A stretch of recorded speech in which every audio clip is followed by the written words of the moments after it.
اعوذ باللہ من الشیطان الرجیم، بسم اللہ الرحمن الرحیم۔ السلام علیکم محترم ناظرین، 92 نیوز چینل کے پروگرام صبح نور میں آپ کا میزبان غلام معین الدین نظامی اپنے ساتھیوں سمیت حاضر خدمت ہے۔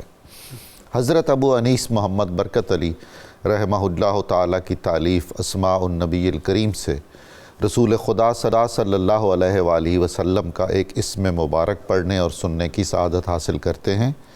سیدنا مدینۃ العلم صلی اللہ علیہ وآلہ وسلم، ہمارے سردار علم کا شہر، درود و سلام بھیجے اللہ تعالیٰ آپ پر، آپ کی آل پاک پر اور آپ کے صحابہ کرام رضوان اللہ تعالیٰ علیہم اجمعین پر۔ حضرت ذن حبیش بیان کرتے ہیں کہ میں حضرت صفوان بن اسال مرادی رضی اللہ تعالیٰ عنہ کی خدمت میں حاضر ہوا تو انہوں نے مجھ سے دریافت کیا کیسے آنا ہوا؟ میں نے عرض کیا علم کی تلاش میں آیا ہوں۔ تو انہوں نے فرمایا میں نے رسول اللہ صلی اللہ علیہ وآلہ وسلم کو یہ ارشاد فرماتے سنا ہے کہ جو کوئی اپنے گھر سے طلب علم کی نیت سے نکلتا ہے، فرشتے اس کے اس عمل سے خوش ہو کر اس کے لیے اپنے پر بچھاتے ہیں۔ یہ حدیث مبارکہ امام احمد، امام ترمذی اور امام نسائی رحمہم اللہ تعالیٰ نے روایت کی ہے۔ ناظرین مکرم، ہمارا آج کا موضوع ہے سیدنا نعمان بن ثابت المعروف بامام اعظم ابو حنیفہ رضی اللہ تعالیٰ عنہ۔ امام الائمہ، سراج ملت، سراج امت، یہ ان کے وہ القاب ہیں جو امت نے ان کی شخصیت اور ان کی عظیم خدمات کے پیش نظر ان کی بارگاہ میں پیش کیے۔ حضرت ابو حنیفہ کو بالاتفاق امام اعظم کہا گیا، اس اعتبار سے بھی کہ اسلامی فقہ کی تدوین میں بھی آپ کو شرف اولیت حاصل ہے، اور جو بعد کے فقہی دبستان ہیں ان کے تمام بانیوں نے بھی آپ کو خراج تحسین پیش کیا ہے اور آپ کی اولیت کے شرف کو تسلیم کیا ہے اور آپ کو بہت نیکی سے یاد کیا ہے۔ حضرت امام شافعی رحمۃ اللہ تعالیٰ علیہ تو فرمایا کرتے تھے کہ ہم سارے کے سارے فقہ میں امام اعظم کے محتاج ہیں اور ان کے عیال ہیں۔ کیا خوبصورت خراج تحسین ہے۔ ایک بار ایک شخص حضرت امام سفیان ثوری کی خدمت میں حاضر ہوا۔ آپ نے پوچھا کہاں سے آ رہے ہیں؟ اس نے عرض کیا کہ میں حضرت امام ابو حنیفہ کی مجلس سے آپ کی خدمت میں حاضر ہوا ہوں۔ تو امام سفیان ثوری نے فرمایا تم روئے زمین کے سب سے بڑے فقیہ کے پاس سے آ رہے ہو۔ یہ وہ خراج تحسین ہے جو ایسے ایسے اکابر نے امام اعظم ابو حنیفہ رحمۃ اللہ تعالیٰ علیہ اور رضی اللہ تعالیٰ عنہ کو پیش کیا۔ کشف المحجوب میں حضرت علی بن عثمان حجویری داتا گنج بخش رحمۃ اللہ تعالیٰ علیہ نے بھی آپ کو بہت ہی محبت سے یاد کیا ہے، اور تمام علماء، مشائخ اور صوفیہ کا یہی وتیرہ ہے۔ حضرت داتا صاحب نے تو اپنا ایک خواب بھی بیان کیا ہے کشف المحجوب میں کہ میں نے دیکھا اللہ کے رسول صلی اللہ علیہ وآلہ وسلم بڑی عمر کے ایک آدمی کو اپنی گود میں یوں اٹھائے ہوئے ہیں جیسے بچے کو گود میں اٹھایا ہوا ہوتا ہے۔ میں نے استفسار کیا کہ یا رسول اللہ صلی اللہ علیہ وآلہ وسلم یہ کون ہے؟ آپ نے فرمایا یہ تمہارا اور تمہارے خطے کا یا تمہاری قوم کا امام ابو حنیفہ ہے، یہ مرتبہ ہے آپ کا۔ حضرت امام ابو حنیفہ کوفہ میں پیدا ہوئے 80 ہجری میں۔ کوفہ علم و حکمت کا مرکز بھی ہے اور شہر عرفان بھی اسے کہا جاتا تھا۔ اس میں کئی صحابہ کرام تشریف فرما ہو چکے تھے اور تابعین میں سے اجل تابعین وہاں موجود تھے۔ جگہ جگہ پر مدارس تھے، مجلسیں تھیں علماء کی، پورا ماحول ہی ایک اس پر علم اور زہد اور تقوی کا غلبہ تھا، اور یہ بطفیل قدوم میمنت لزوم حضرت علی المرتضیٰ علیہ السلام تھا جن کا دارالخلافہ تھا کوفہ۔ وہاں آپ نے آنکھ کھولی۔ آپ کے والد بھی تاجر تھے، آپ کے دادا بھی تاجر تھے، خود حضرت امام ابو حنیفہ بھی تجارت فرماتے تھے۔ خز ریشم کا ایک کپڑا ہوتا ہے، بہت قیمتی ہوتا ہے، اس کی تجارت فرماتے تھے۔ جب چھوٹے تھے تو حضرت علی المرتضیٰ کرم اللہ وجہہ الکریم نے آپ کو خیر و برکت کی دعا سے نوازا تھا۔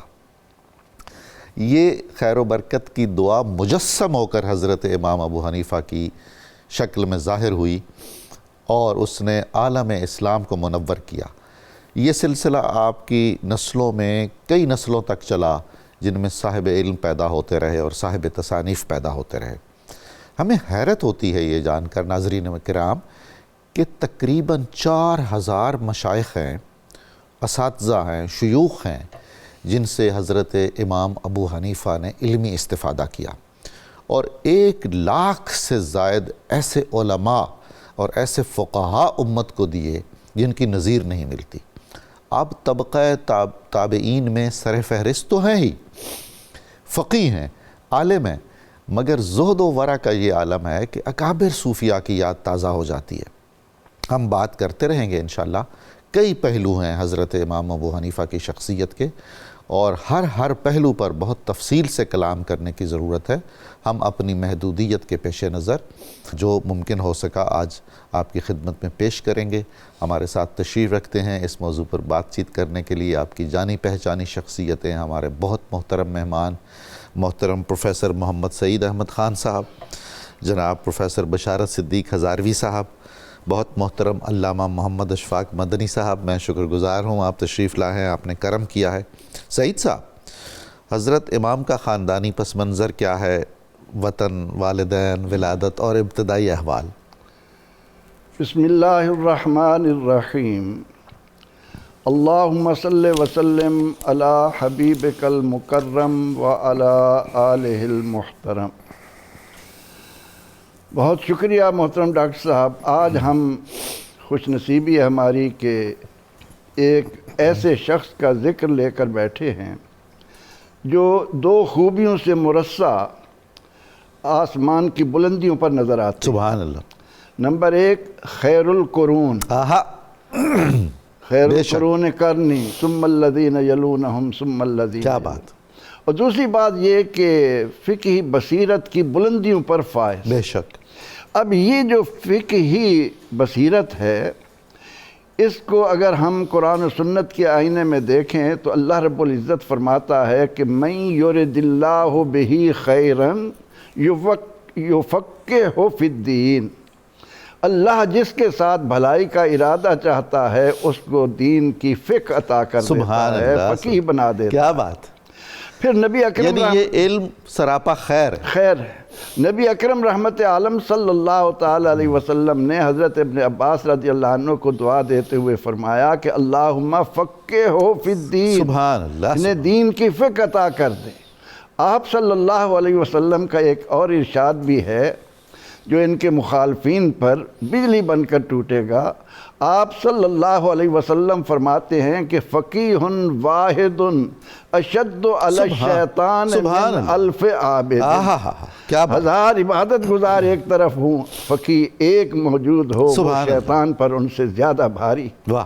امام ہمام، امام اعظم رحمۃ اللہ علیہ، سراج الملہ، ماشاءاللہ آپ نے بڑا خوبصورت تعارف امت کو دیا۔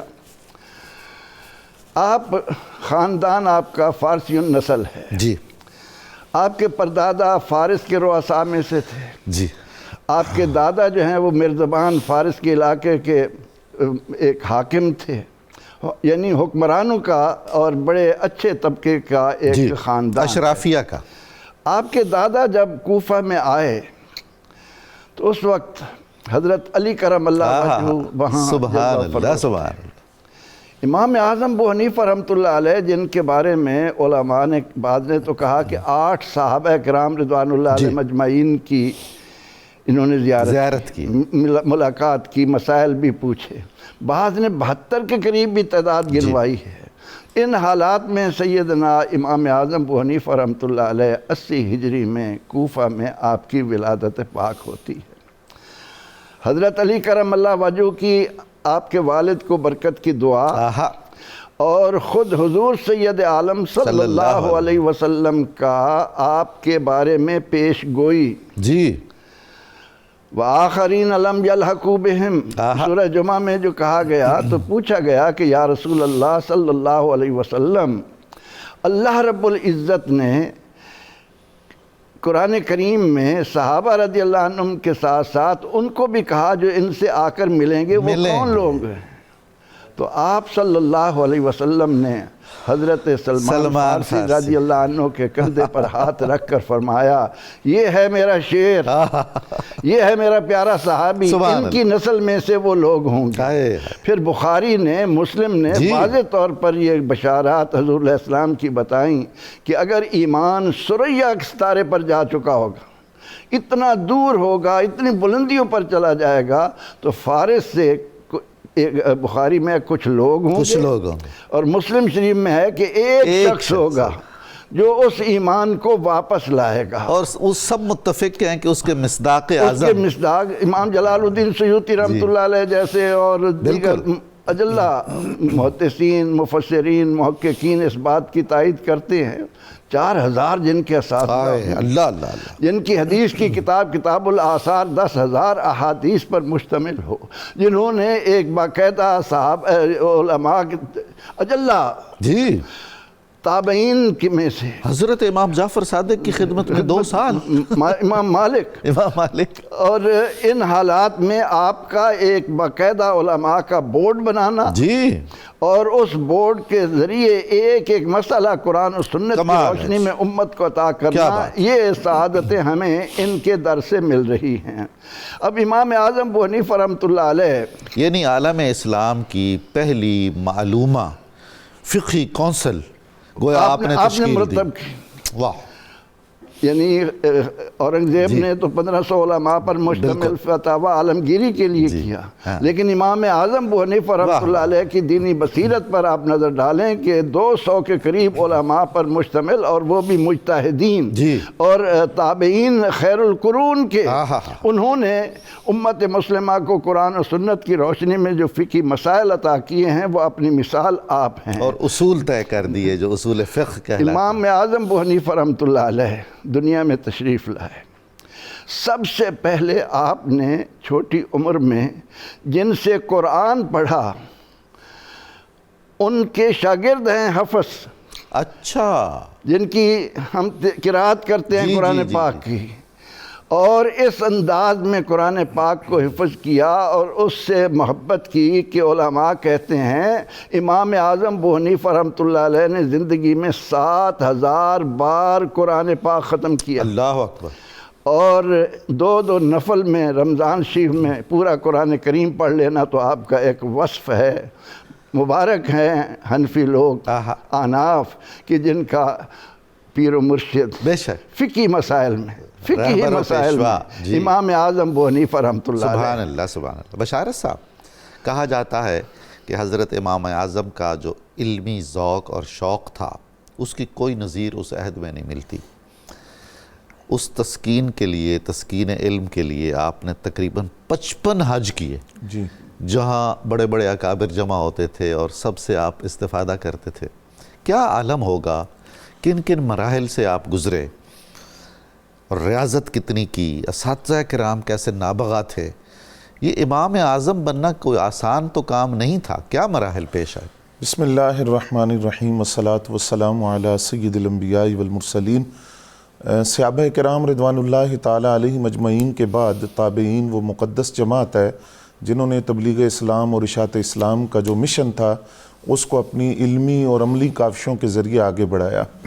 انہی نفوس قدسیہ میں سے ایک نام امام الائمہ سراج و حاضح الامہ کشف الغمہ حضرت امام اعظم ابو حنیفہ نعمان بن ثابت رضی اللہ تعالیٰ عنہ کا بھی ہے۔ حضرت امام اعظم ابو حنیفہ رحمۃ اللہ تعالیٰ علیہ کپڑے کے تاجر تھے، تو آپ فرماتے ہیں کہ تجارت کی غرض سے میں عظیم محدث حضرت عامر شاہ بھی رحمۃ اللہ علیہ ان کے گھر کے قریب سے گزرتا اور وہ مجھے دیکھتے رہتے تھے۔ ایک دن انہوں نے مجھے بلایا اور مجھ سے سوال کیا کہ تم کدھر جاتے ہو؟ تو میں نے عرض کیا بازار جاتا ہوں۔ انہوں نے پوچھا کہ میں علماء کی مجالس کا پوچھ رہا ہوں کہ وہاں جانا ہے یا نہیں؟ تو فرماتے انہوں نے مجھے نصیحت فرمائی کہ اپنا وقت ضائع نہ کرو، علماء کی مجالس میں جایا کرو، میں تمہارے اندر بیدار مغزی بھی دیکھ رہا ہوں اور تحقیق کی صلاحیت بھی دیکھ رہا ہوں۔ اچھا جی، ان کی دور اندیشی اور بصیرت بھی دیکھیے، فراست مومنانہ. سبحان اللہ. تو امام صاحب فرماتے ہیں کہ میں نے جو ابتدا کی وہ علم کلام سے کی جی. اور علم کلام کے اندر میں نے اس قدر مہارت حاصل کی کہ 20 مناظرے میں نے کیے اور اس دور کے اندر جو باطل فرقے سار اٹھا رہے تھے ان کا رد کیا اور 20 مرتبہ میں مختلف شہروں میں جا کر ان لوگوں کا رد کر کے آیا. الہاد کا فتنہ جو اس وقت سار اٹھا رہا تھا امام صاحب نے ان سے بھی مناظرہ کی اور ایک بڑی معروف روایت ہے کہ ایک ملحدین کے گروہ سے آپ کے مناظرے کا وقت طے ہوا اور آپ جان بوجھ کر تاخیر سے گئے. انہوں نے وجہ پوچھی تو انہوں نے کہا آپ عالم ہیں لیکن آپ تاخیر سے آئے. فرمایا میں نے دریا کے راستے سے آنا تھا, کشتی نہیں تھی, لیکن جب میں کنارے آیا تو ہوا چلی, درخت جڑوں سے اکھڑا, خود بخود تختے بنے, خود بخود کشتی بنی اور دریا میں بغیر ملاح کے وہ کشتی مجھے تمہارے تک لے کر آئی. انہوں نے کہا جناب آپ عالم ہیں اور یہ بات کیسے ہو سکتی ہے کہ خود تختے بنے اور خود کشتی بنے اور بغیر ملاح کے وہ آئے. آپ نے فرمایا یہی تو تمہیں سمجھانا چاہتا ہوں, جب ایک کشتی بغیر بنانے والے کے نہیں بن سکتی تو اتنی بڑی کائنات کسی کے چلائے بغیر کیسے چل سکتی ہے. تو علم کلام کے اندر آپ کہتے ہیں بڑی مہارت تھی. پھر علم فقہ کی طرف آپ کس طرح ہے؟ فرماتے مجھ سے ایک عورت نے مسئلہ پوچھا, میں نے اس کو عماد بن سلیمان کی بارگاہ کے اندر بھیجا کہ ان سے پوچھ کر آؤ اور مجھے بھی بتانا کہ انہوں نے کیا فتویٰ دیا. جب وہ خاتون مسئلہ پوچھ کر آئی اور اس نے مجھے جو فتویٰ سنایا, فرماتے میں نے کہا علم الکلام میں اب بس ہو گئی, جوتیاں پہنی اور سیدھا حضرت عماد بن سلیمان کی بارگاہ میں پہنچا. ان سے میں جو سنتا صبح وہ سارا سناتا. تو وقت وہ آیا کہ انہوں نے اعلان کیا کہ میرے روبرو ابو حنیفہ کے علاوہ اب کوئی نہ بیٹھے گا. فرماتے ہیں کہ علم فقہ کے اندر اور وہ تحقیق کی جستجو اور اس طرح بڑی کہ میں نے خواب دیکھا کہ نبی علیہ السلام کی قبر انور سے مٹی کھود رہا ہوں. تو وہ جو مٹی میں کھود رہا تھا اس کی تعبیر امام محمد ابن سیرین رحمۃ اللہ علیہ سے پوچھی تو انہوں نے بتایا کہ آپ سنت سے اور نبی علیہ السلام کی حدیث سے ایسے مسائل کا استخراج کریں گے اور ایسی گتھیاں سلجھائیں گے کہ آپ سے پہلے یہ کام کسی نے نہیں کیا. آپ فرماتے ہیں فقہ کے اندر میرا شوق جو تھا وہ اور بڑا. حدیث کے والد سے آپ فرماتے ہیں کہ 16 سال کی عمر کے اندر میں اپنے والد گرامی کے ساتھ حج کے لیے گیا. وہاں میں نے حلقہ درس قائم دیکھا تو میں نے اپنے والد سے پوچھا کہ ہجوم کیسا ہے. انہوں نے کہا یہ حضرت عبداللہ بن حارث ہے جو صحابی رسول ہے. تو میں نے کہا ان کے پاس کیا ہے؟ کہا رسول اللہ کے فرمان ہے. تو میں آگے بڑھا اور میں نے براہ راست ان سے یہ حدیث سنی. یہ ایک انفرادی خصوصیت ہے چاروں ائمہ فقہ کے اندر کہ تابعی جو ہیں وہ حضرت امام اعظم ابو حنیفہ ہیں. آپ نے کئی صحابہ کی زیارت کی. ذہانت کا عالم یہ تھا کہ حضرت علی بن عاصم فرماتے ہیں نصف اہل زمین کی عقل کا موازنہ امام اعظم ابو حنیفہ کی عقل کے ساتھ کیا جائے تو امام اعظم ابو حنیفہ کی عقل پھر بھی زیادہ ہوگی. میں اس کی ایک مثال سے عرض کرتا ہوں کہ تفقہ فی الدین تو تھا لیکن اس کے ساتھ فراست مومنانہ کیسی تھی. ایک آدمی نے اپنی بیوی سے کہا کہ تمہارے ہاتھ میں جو پانی کا برتن ہے اگر یہ پانی تم نے پیا یا نیچے گرایا یا اس پانی کو کسی کو دیا یا نیچے رکھ دیا تو تمہیں طلاق ہو جائے گی. اب یہ مسئلہ ایسا تھا کہ اس کا جو جواب تھا وہ فقہاء نے کہا یہ کیسے ہوگا, پانی پی بھی نہیں سکتی, رکھ بھی نہیں سکتی, دے بھی نہیں سکتی, تو کیا ہوگا؟ امام صاحب رحمۃ اللہ علیہ نے فرمایا کہ اس سے کہیں کہ ایسا کپڑا اس پانی میں ڈالے جو اس پانی کو جذب کر لے. اس طرح یہ جو ہے یہ طلاق سے بچ جائے گی. اس طرح کی 20 مثالیں جو ہیں وہ فقہ کے اندر موجود ہیں جو امام صاحب کی ذہانت اور عقل کو.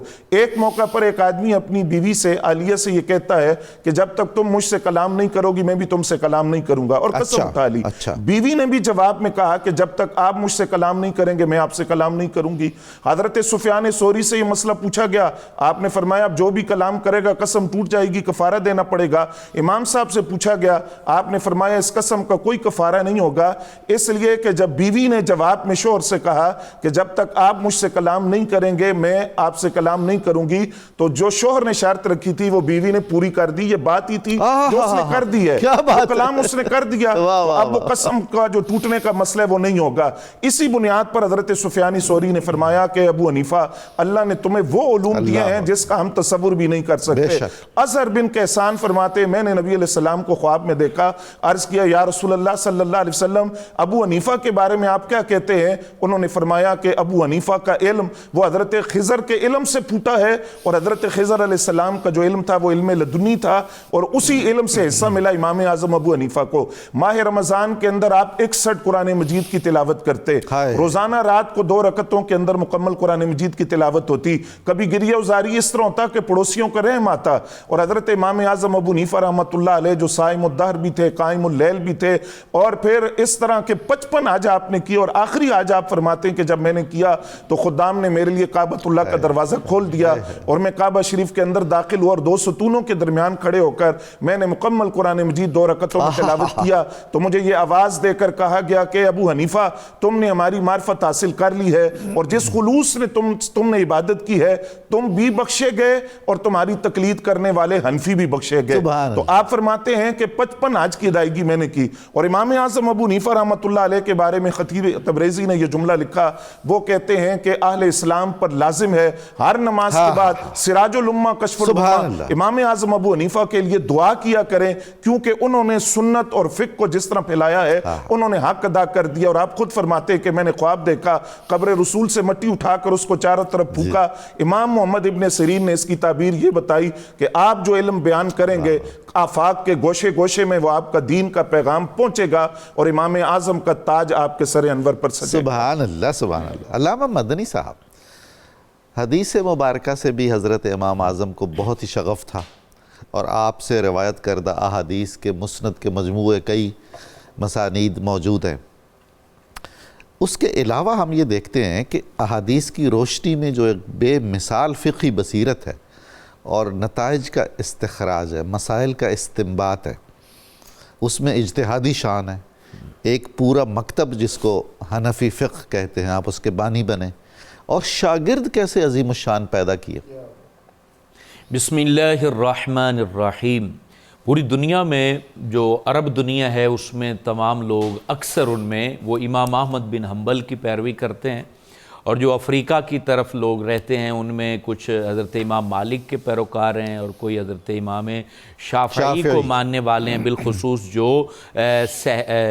جو سمندروں کے کناروں پر آبادیاں ہیں وہ حضرت امام شافعی کو زیادہ ماننے والے ہیں. اور پھر یہ عراق سے لے کر افغانستان تک یہ پوری پٹی یہ حنفی اکثر ہے. سینٹرل ایشیا بھی, سینٹرل ایشیا بھی, یہ سارے لوگ حضرت امام اعظم ابو حنیفہ جنوبی ایشیا بھی رحمۃ اللہ تعالی علیہ کو ماننے والے ہیں. اور یہ تمام لوگ بالواسطہ اور بلا واسطہ امام اعظم ابو حنیفہ رحمۃ اللہ تعالی علیہ آپ کے احسان مند ہیں اور آپ کی تعلیمات سے حصہ پا رہے ہیں. بڑی پیاری بات فقہاء کرام فرماتے ہیں, کہا کہ جو فقاہت کا باغ ہے اور اس کی کھیتی ہے اس کا بیج بونے والے حضرت عبداللہ ابن مسعود ہیں, خادم رسول حضور فخر عالم جان کائنات صلی اللہ علیہ وآلہ وسلم کے وہ صحابی جو آخری وقت تک حضور علیہ السلام کی خدمت پر معمور رہے. کہا یہ فقاہت کا کھیت لگانے والے حضرت عبداللہ ابن مسعود ہیں. کہا ان کو سینچنے والے حضرت علقمہ ہیں, ان کے شاگرد تھے. کہا کہ وہ کھیتی کو کاٹنے والے حضرت ابراہیم نخعی ہیں, اور کہا اس کھیتی کو گاہنے والے یعنی بھوسا اور بیج الگ الگ کرنے والے وہ حضرت حماد بن سلیمان, اور کہا کہ اس کا جو ہے آٹا بنانے والے حضرت امام اعظم ابو حنیفہ رحمۃ اللہ علیہ, اور کہا اس کی روٹیاں بنانے والے حضرت امام ابو یوسف اور امام محمد ہے, اور کہا ان روٹیوں کو کھانے والے باقی سارے فقہاء جنہوں نے اس تعلیمات کو پوری دنیا میں پھیلایا. امام اعظم ابو حنیفہ رحمۃ اللہ علیہ کو حدیث کے اوپر کتنا عبور حاصل ہے اس کو آپ اس سے اندازہ لگا سکتے ہیں کہ آپ کے شاگردوں کے اندر حضرت یحییٰ بن سعید القطان ہے. یہ وہ ہستی ہیں جو اسماء الرجال کے بانی سمجھے جاتے ہیں, بے شک, یعنی سب سے زیادہ جو تدوین کا کام کیا ہے اسماء الرجال پر وہ حضرت یحییٰ بن معین نے کیا ہے. اور اگر اسماء الرجال کو ہم مائنس کر دیں علم الحدیث سے تو بڑے مسائل پیدا ہوں گے, تو سند ہی آپ کے اوپر مشکوک ہو جائے گی. تو اسماء الرجال جو علم ہے اس کو تدوین کیا حضرت یحییٰ بن معین نے, حضرت علی المدینی نے, اور پھر امام احمد بن حنبل کا بھی نام آتا ہے. اور یہ تمام لوگ شاگرد ہیں حضرت یحییٰ بن سعید القطان, اور وہ اس پائے کے وہ استاد تھے کہ کہا کہ امام احمد بن حنبل اور حضرت امام علی مدینی جیسی ہستیاں جو ہیں ان کے دروازے پر کھڑے رہتے تھے, اور جب یہ درس دیا کرتے تھے تو وہ کھڑے ہو کر بھی درس سننے کو تیار ہو جاتے تھے. یہ ہستی ہیں حضرت یحییٰ بن سعید, اور یہ شاگرد ہیں حضرت امام اعظم ابو حنیفہ رحمۃ اللہ علیہ کے. اور پھر اس کے بعد حدیث میں ایک بہت بڑا نام حضرت عبداللہ ابن مبارک, جن کے بارے میں میں علامہ نووی کہتے ہیں یہ وہ ہستی ہیں جن کے ذکر پر رحمت خدا نازل ہوتی ہے اور جن کی وجہ سے برکات ملتی ہیں، اور کہا یہ وہ ہستی ہیں جن سے محبت کی وجہ سے ہمیں امید ہے اللہ تعالیٰ جنت عطا فرما دے گا، اور ان کو محدثین نے امیر المومنین فی الحدیث کہا ہے، اور یہ شاگرد ہیں حضرت امام اعظم ابو حنیفہ، ان کے درس میں حلقہ درس میں بیٹھا کرتے تھے۔ اور پھر آپ اگلا نام حضرت یحییٰ بن زکریا ابی مائدہ، یہ وہ ہستی ہیں جن کے بارے میں علامہ ذہبی لکھتے ہیں کہ ان کے زمانے میں جتنے محدثین گزرے ہیں وہ کہتے ہیں جب ہم ان کو سنتے تھے، ان کے حلقے میں بیٹھتے تھے، یوں لگتا تھا کہ علم ان کے اوپر ختم ہو گیا۔ یہ شاگرد ہیں حضرت امام اعظم ابو حنیفہ رحمۃ اللہ تعالیٰ علیہ کے۔ اس کے بعد حضرت داؤد طائی، جن کے بارے میں محدثین کہتے ہیں کہ ہم ان کا تقویٰ، ان کی پرہیزگاری دیکھتے تھے تو یوں لگتا تھا کہ اگر یہ پچھلی امتوں میں ہوتے تو ان کا ذکر اللہ تعالیٰ قرآن مجید میں فرماتا۔ یہ حضرت داؤد طائی جو ہیں اکابر صوفیہ میں سے، یہ شاگرد ہیں حضرت امام اعظم ابو حنیفہ رحمۃ اللہ علیہ۔ حضرت امام ابو یوسف جو ہیں وہ شاگرد امام اعظم ابو حنیفہ کے۔ حضرت امام محمد شاگرد امام اعظم ابو حنیفہ کے۔ امام محمد آگے استاد ہیں امام شافعی کے، امام شافعی استاد ہیں امام احمد بن حنبل کے، امام احمد بن حنبل آگے استاد ہیں پھر امام بخاری وغیرہ، ان کے استادوں کے استاد ہیں حضرت امام اعظم ابو حنیفہ رحمۃ اللہ تعالی علیہ۔ اور آپ کو فقی بشارت جیسے آپ نے کہا کہ کتنی حاصل تھی، ان کے استاد ہیں حضرت امام اعمش، وہ ایک دفعہ ان کے ہاں چور آ گئے اور انہوں نے چوری کر لی، اور چوری کرتے کرتے امام اعمش جو ہے نا وہ سامنے آ گئے، تو انہوں نے کہا کہ حضرت آپ نے ہمیں پہچان تو لیا ہے، اب ہم آپ کو چھوڑیں گے اسی صورت میں کہ آپ قسم 3 طلاق کی قسم اٹھائے کہ آپ جو ہے نا وہ بادشاہ کو اور عدالت میں ہمارا نام نہیں لیں گے۔ کہا انہوں نے قسم اٹھا لی اور 3 طلاق کی قسم اٹھا لی کہ ہم جو ہے وہ نہیں بتائیں گے کوتوال کو۔ اب انہوں نے مشورہ کیا امام اعظم ابو حنیفہ سے، شاگرد سے، انہوں نے کہا حضور کوئی مسئلہ نہیں ہے، 2 جو ہے وہ چیئر لگا دی جائیں، تخت پر کوتوال بھی بیٹھ جائے، آپ بھی بیٹھ جائیں، اور جتنے اوباش قسم کے نوجوان ہیں وہ آپ کے سامنے سے گزریں گے، جو چور نہیں ہوگا آپ نے کہنا ہے کہ یہ نہیں ہے، اور جو ہوگا وہاں آپ چپ خاموش رہیں گے تو ہم اس کو پکڑوا دیں گے، کوتوال اس کو پکڑ لے گا۔ تو یہ ان کو بصارت حاصل تھی اور بصیرت حاصل تھی، اور ان کے صدقے اللہ تعالیٰ ہم سب پہ رحم فرمائے، اور ہم خوش نصیب ہیں کہ ہم حنفی ہیں اور ہم ان کے پیروکار ہیں۔ سبحان اللہ سبحان اللہ۔ ناظرین مکرم، ہمیں ایک مختصر وقفہ کرنا ہے، درود پاک سننے کی سعادت حاصل کریں گے آپ بھی اور ہم بھی۔ بہت جلد دوبارہ حاضر خدمت ہو رہے ہیں، آپ ہمارے ساتھ رہیے گا۔ حضرت امام اعظم ابو حنیفہ کا یہ خوبصورت ذکر اسی طرح جاری رہے گا۔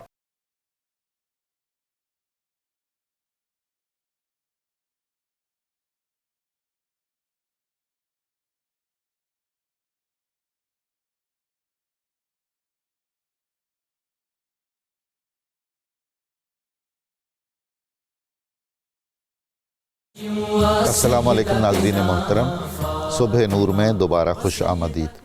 آج ہم فقہ حنفی کے بانی حضرت امام اعظم ابو حنیفہ نعمان ابن ثابت رضی اللہ تعالیٰ عنہ کا ذکر خیر کرنے کی سعادت حاصل کر رہے ہیں۔ ناظرین مکرم، آپ ایک ایسے کامیاب تاجر تھے، اللہ سے تجارت کرنے والے، کہ اپنے مال کی خرابی، عیب اور نقص پہلے بتا دیا کرتے تھے۔ ایک بار آپ کے خادم نے یا آپ کے ساتھی نے یا معاون نے بغیر نقص بتائے مال بیچ دیا، کپڑا بیچ دیا، تو آپ نے 35,000 درہم واپس کیے۔ گاہک کو معلوم ہی نہیں تھا، آپ اس کو بآسانی رکھ سکتے تھے۔ جو اللہ تعالیٰ آپ کو منافع کی صورت میں عطا فرماتا تھا کثیر تعداد میں، آپ علماء، مشائخ اور طالب علموں پر خرچ فرماتے تھے۔ حضرت امام ابو یوسف جو آپ کے سب سے عظیم شاگرد ہیں اور حنفیوں کے ائمہ میں سے ہیں، وہ فرماتے ہیں کہ صرف میری اور میرے اہل خانہ کی کفالت 20 سال کرتے رہے حضرت امام ابو حنیفہ، ہمیں 1 پیسہ خرچ نہیں کرنا پڑا۔ یہ شان تھی ان کی۔ ناظرین مکرم، جو عہد ہے حضرت امام ابو حنیفہ کا، وہ اموی زمانہ بھی ہے اور عباسی زمانہ بھی ہے، اور اس میں کچھ آپ کو مشکلات بھی پیش آئیں جن پر ہم بات کریں گے پروفیسر سعید احمد خان صاحب سے، کہ حضور والا وہ کیا پس منظر ہے کہ آپ کو 7 سال اموی دور میں مکہ مکرمہ میں رہنا پڑا، کوفہ چھوڑنا پڑا، آپ نے تحائف کبھی قبول نہیں کیے اور چبھتے رہے منصور، عباسی اور دوسرے خلفاء کی نظروں میں، اور اہل بیت کی جو تحریکیں تھیں ان میں معاونت فرماتے رہے ہر طرح سے۔ ارشاد کیجیے۔ کس عظیم شخصیت کے مالک ہیں امام اعظم ابو حنیفہ رحمۃ اللہ علیہ۔ آپ نے جس دور میں آنکھ کھولی اس وقت ملک عبد الملک بن مروان کی حکومت تھی 80 ہجری میں، اور اس کے بعد ان کے جو 2 بیٹے ہیں ولید بن عبد الملک، سلیمان بن عبد الملک، انہوں نے معاشرے میں جس انداز سے بے راہ روی کو فروغ دیا، سیاسی طور پر لوگوں کے لیے جینا مشکل کر دیا۔ امام اعظم ابو حنیفہ رحمۃ اللہ علیہ کے حوالے سے اس نقطے کو بھی میں بیان کرنا ضروری جانتا ہوں کہ ہمارے سامنے آج ہم جن حالات سے گزر رہے ہیں، نا امیدی کی کوئی بات نہیں۔ اللہ تعالیٰ اگر اپنے فضل و کرم کے صدقے میں ایک اچھے حکمران کو اچھی فہم عطا کر دے، تمام معاملات درست ہو سکتے ہیں۔ اب ان کے بارے میں لکھا ہے کہ ولید بن عبد الملک کو امارات کا شوق تھا۔ جی ہاں، اس زمانے میں لوگ جب ایک دوسرے سے ملتے تو کہتے کہ کس کا بنگلہ بڑا ہے، کس کا محل شاندار ہے، کس کی کوٹھی بڑی اچھی ہے۔ ان چیزوں میں قوم لگی ہوئی تھی۔ اس کے بعد سلیمان بن عبد الملک آئے، ان کو عیش و عشرت سے اس کے دور میں انہی چیزوں کا۔ جی ہاں، لیکن اس کے بعد جب عمر بن عبدالعزیز رحمۃ اللہ علیہ تھوڑے عرصے کے لیے آئے تو عمر بن عبدالعزیز رحمۃ اللہ علیہ کا ایک عظیم کارنامہ تو یہ ہے کہ آپ نے باقاعدہ اپنی سرپرستی میں حدیث کو مدون کروایا۔ جی، یہ سارے مراحل امام اعظم ابو حنیفہ رحمۃ اللہ علیہ دیکھ رہے تھے۔ اور پھر یہ کہ ان کے آنے سے اب لوگ ایک دوسرے سے جب ملتے، معاشی طور پر بھی ترقی ہو رہی تھی، معاشرتی طور پر بھی ملک میں امن تھا، پیار اور محبت کو فروغ ہو رہا تھا، اور لوگ جب ایک دوسرے سے ملتے تو پوچھتے تو نے کتنا قرآن یاد کیا ہے، اللہ اکبر، تو کتنی نوافل پڑھتا ہے، تو کتنا صدقہ و خیرات دیتا ہے۔ امام اعظم ابو حنیفہ رحمۃ اللہ علیہ ان تمام حالات میں، اور جیسا کہ ابھی کہا گیا کہ آپ کو اللہ نے جس طرح مال و زر سے نوازا تھا، اس کا کثیر حصہ آپ اہل بیت اطہار پر خرچ کرتے۔ بالکل، حضرت نفس زکیہ ان اور کے لیے حضرت تو ابراہیم، علانیہ طور پر آئے، لیکن یہ پہلے جتنے خلفاء تھے جنہوں نے اتنا آپ پر ظلم کیا کہ آپ وہاں چھوڑ کر کوفہ کو 7 سال تک مکہ مکرمہ میں آئے، وہ اس کے اندر سبب یہی تھا۔ جی ہاں، کیونکہ قرآن و سنت کا عالم، قرآن و سنت کے ساتھ شغف رکھنے والا، قرآن و سنت کی صحیح سمجھ پانے والا اہل بیت اطہار سے الگ نہیں ہو نہیں سکتا۔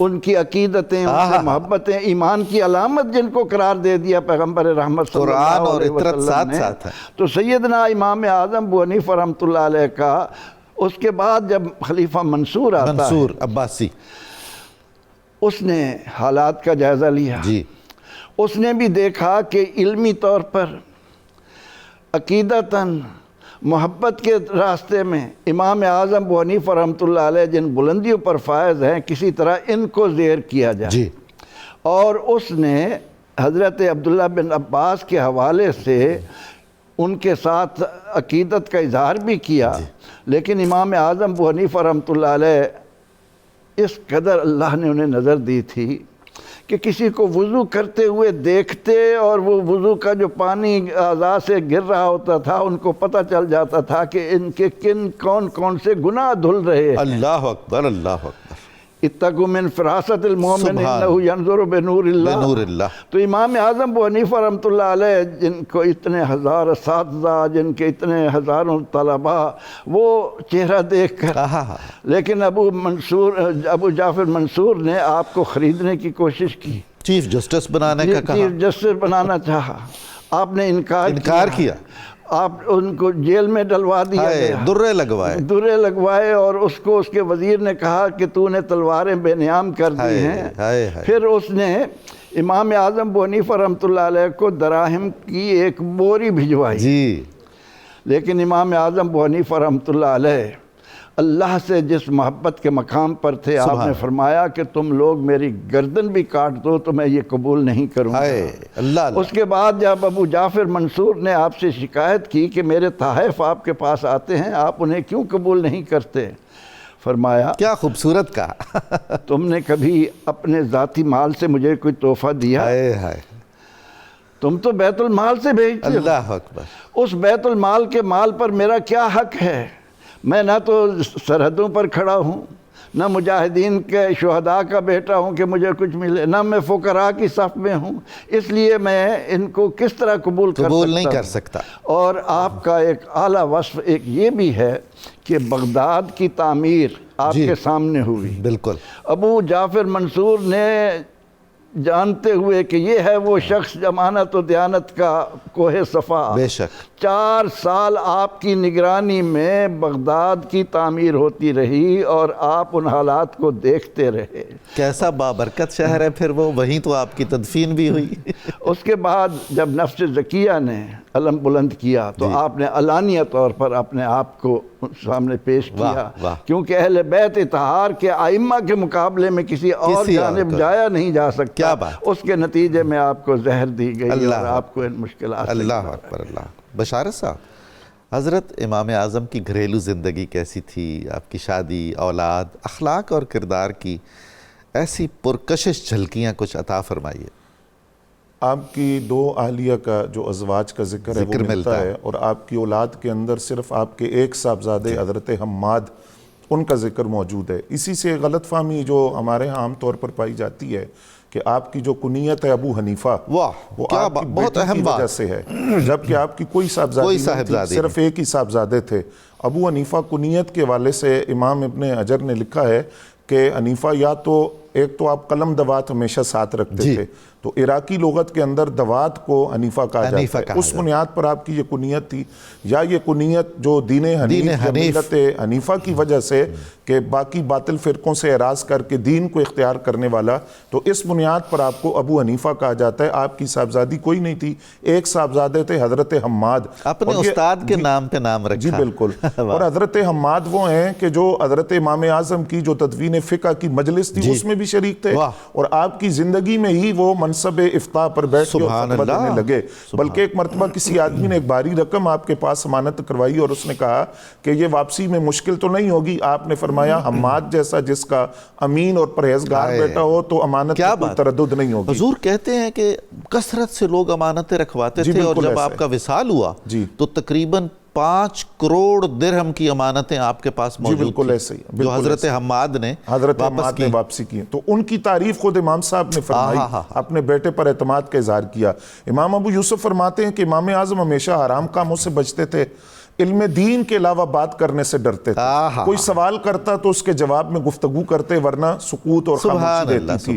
اور امام اعظم ابو حنیفہ دنیا داروں کی تعریف کبھی ان کے منہ پر نہیں کرتے تھے، کبھی غیبت نہیں سنی دشمن کی بھی۔ جی بالکل۔ اور دینی مسائل کے اندر غور و فکر کرتے رہتے، مزاج اور لباس کے اندر سادگی تھی، خوشبو پسند کرتے۔ جی بالکل، رات کے وقت عمدہ لباس پہنتے کہ میں اللہ کی بارگاہ میں حاضر ہونے لگا، اور طبیعت کے اندر حرص اور لالچ نہیں تھی، کسی کا ذکر ہوتا تو بھلائی کے علاوہ کوئی بات نہ کرتے، جنازوں میں جاتے، مریضوں کی عادت کرتے، قرضداروں کو مہلت دے دیتے، ہر ہفتے 20,000 دینار اپنے والدین کے سال ثواب کے لیے خرچ کرتے، تجارت کے اندر علماء کا حصہ ڈالا ہوا تھا، اس کا نفع ان کو دیتے، اپنے گھر والوں کے لیے جو چیز خریدتے وہی علماء اور طلباء کے لیے خریدتے۔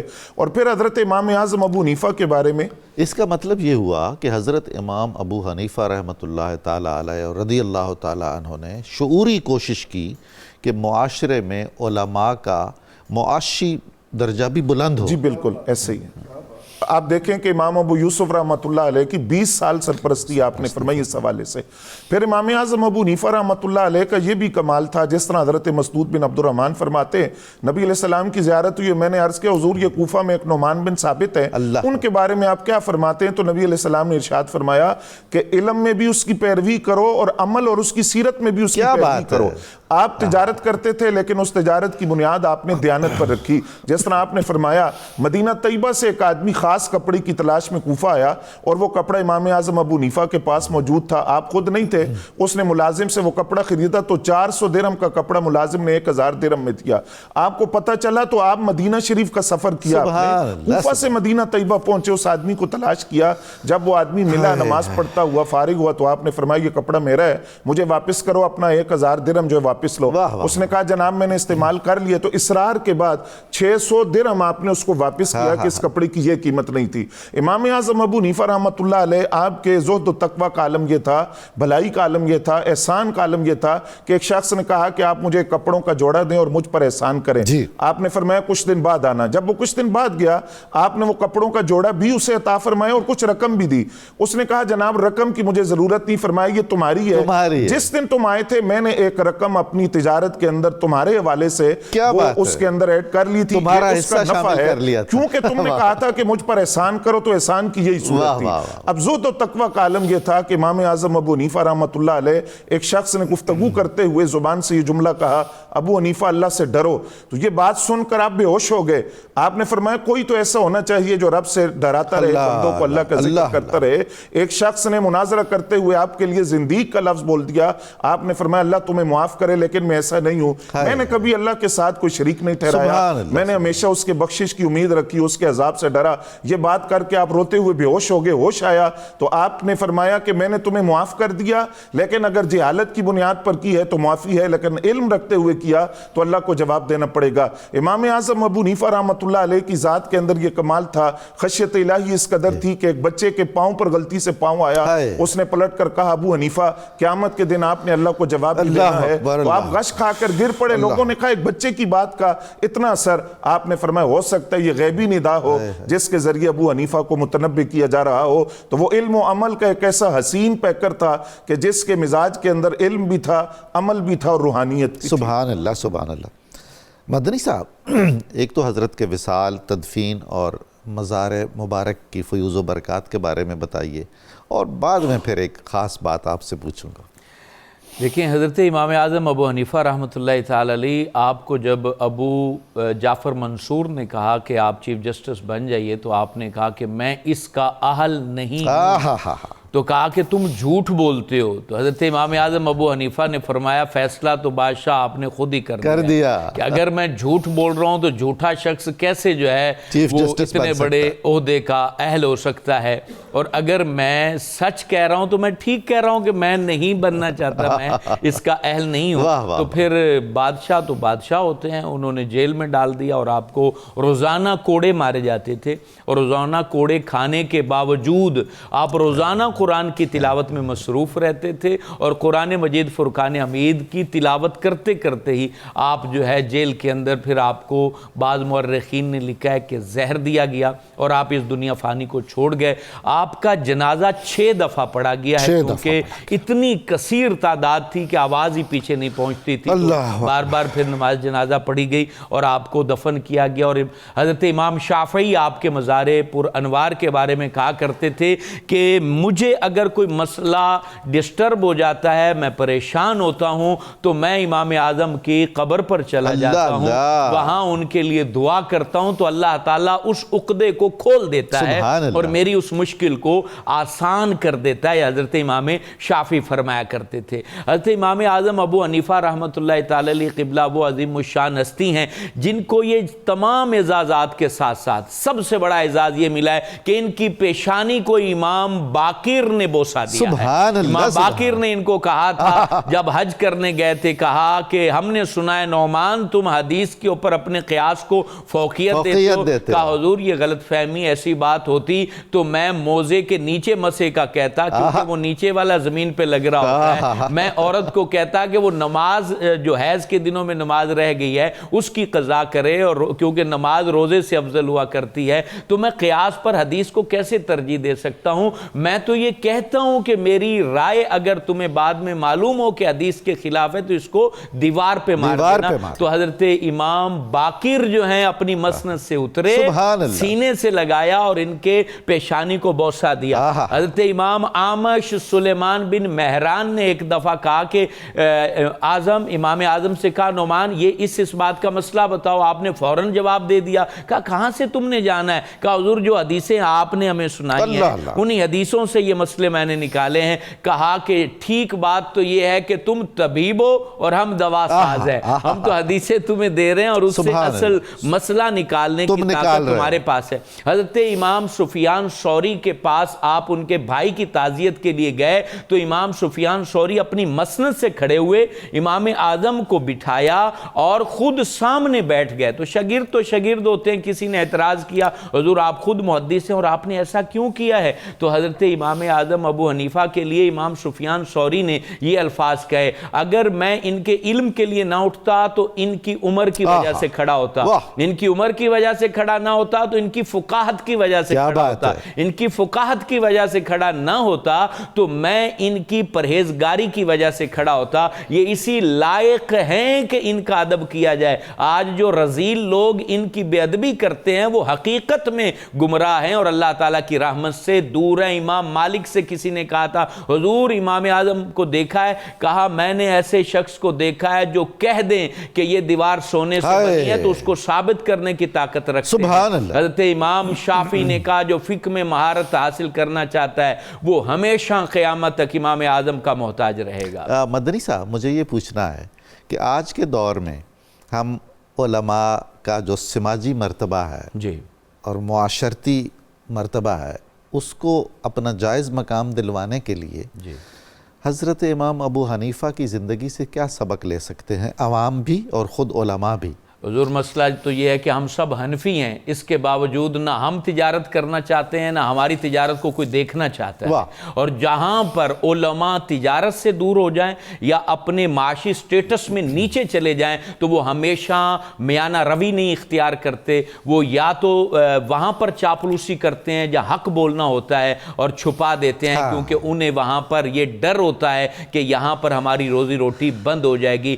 ہر علاقے والوں کو چاہیے کہ اپنے علماء کے معاشی سٹیٹس میں تعاون کریں اور انہیں اوپر بڑھائیں، اور عالم کو بھی چاہیے کہ اپنے آپ کو وہ بہتری کی جانب بڑھائیں۔ بہت شکریہ، بہت کرم، بہت عمدہ گفتگو فرمائی آپ سب نے۔ ناظرین مکرم، آج کے اخبار روزنامہ 92 نیوز میں سیدنا نعمان بن ثابت المعروف امام اعظم ابو حنیفہ رضی اللہ تعالیٰ عنہ کے زیر عنوان مضمون شائع ہوا ہے، بہت عمدہ ہے، آپ ضرور پڑھیے۔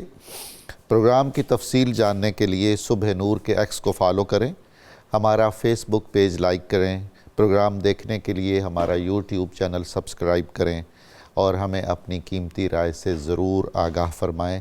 آپ کی آراء سے ہمیں بہت رہنمائی ملتی ہے اور ہم حتی الامکان کوشش کرتے ہیں کہ آپ کے پیغامات پر عمل کر سکیں۔ ناظرین مکرم، وقت ہوا ہے نعرہ مقصد پاکستان کا، آئیے تہ دل سے نعرہ لگائیں، اور اس کے فوراً بعد ہم سنیں گے جناب الحاج اختر حسین قریشی صاحب کی بہت عمدہ آواز میں صاحبزادہ محمد لطیف ساجد چشتی صاحب کا کلام۔ آئیے نعرہ لگاتے ہیں، پاکستان کا مطلب کیا؟ لا الہ الا اللہ محمد الرسول اللہ۔ جی جناب قریشی صاحب۔ فقیہ اعلیٰ سراج امت ابو حنیفہ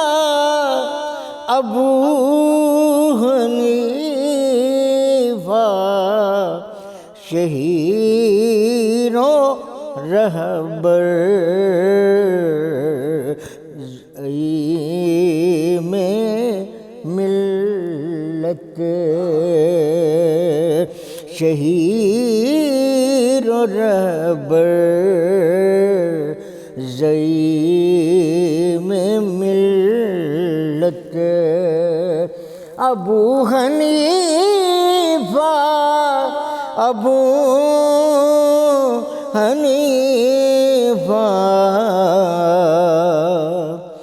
فدائے آل رسول اکرم، عظیم عالم فقیہ اعظم، فدائے آل رسول اکرم عظیم عالم فقیہ اعظم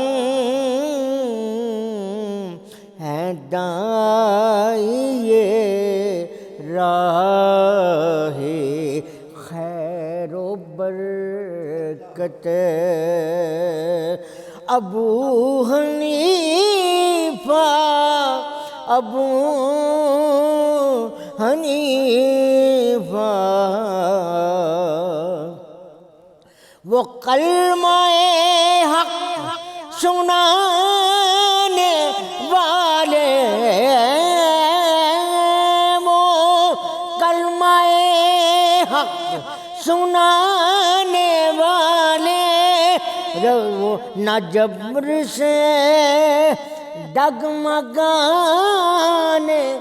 والے ہیں پیکرے صبر و استقامت ابو حنیفہ ابو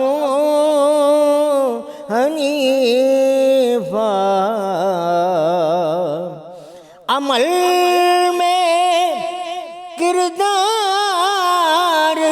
میں ہے اعلیٰ عظیمتوں کا جلی حوالہ عمل میں کردار